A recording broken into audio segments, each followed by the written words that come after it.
Қайырлы күн. Сіздерді өткір тілді, дархан пейілді, қазақ елінің тілдер мерекесі күнімен шын жүректен құттықтаймын. Қоңыр күздің кешінде тіл мерекесі аясында бүгін Жезқазған қаласының нөмірі 22-ші мектептің 11-ші сынып оқушысы Михайлова Владислава мен бүгінгі блиц сұхбатымызды бастаймыз. Влада, бүгін Жезқазған тарихи археологиялық музейіне қош келдіңіз. Қош көрдік.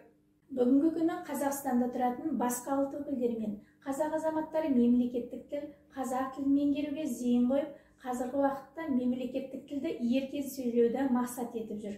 Солардың қатарында біз сізді де көргіміз келді. Рахмет. Ал Влада, ұлтыңыз, ата-анаңыз, отбасыңыз жайлы айтып отырсаңыз?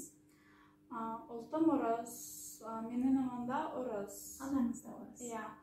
Екем орыс, бірақ үйде мен қазақша сөйлеймін.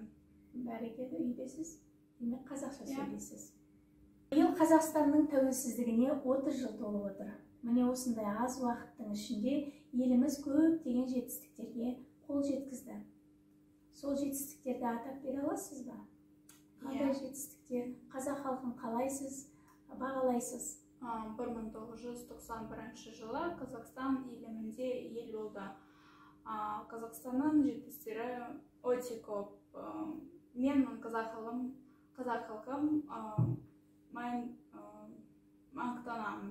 Қазақ халқымен мақтанасыз? Иә. Мен қазақ тілі өте жақсы көремін. Қазақ тілін сіз өте жақсы көріп, осы бейімделіп жатсыз қазақ тілін үйренуге. Бәрекелді. Тіл ұлттық белгі, халықтық мұра. Дүниетанымы құралы халықтың тарихта қалуы бұл тіліне байланысты. Қазақ тілі дүние жүзіндегі ең бай, ең беделді тілдерін қатарына жатқызуға бола ма? Иә, әрине. Тіл мерекесі біз үшін, еліміз үшін де маңызды мерекелердің бірі. Осы мереке қарсаңында өзге ұлт өкілдері арасында қазақ тілін біліп, үйрену деңгейін көтеріп, оқып үйренуге деген қызықшылығын арттырады деп ойлайсыз ба? Иә, ойлаймын. Қазақ тіліне деген қызықшылығы жыл сайын артып отырады екен, иә? Басқа ұлт өкілдері қазақ тілін сөйлеуге бейімделіп жүр. Бүгінгі сұхбат уақыты өз мәресіне жетті. Егеменді еліміздің тұғыры қашанда тілмен биік, тіл тағдыры туралы көп ойлармен бөлістік деп ойлаймын. Туған тілім тұғырым, яғни бұл біз сіздерді басқа тілді меңгеруге ешқандай бөгет болмайды. Демек, сіздің қызығушылығыңыз осы қазақ тіліне деген қай уақытта басталды?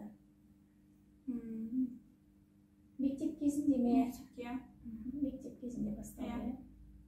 Міне енді осы уақыттағы азғантай уақыт ішінде айтылған сөз, өнер толғаған сезім, ұлылардың қалған ой пікірлерін көкіректеріңізге мәңгі қалдырады деген ойдамыз.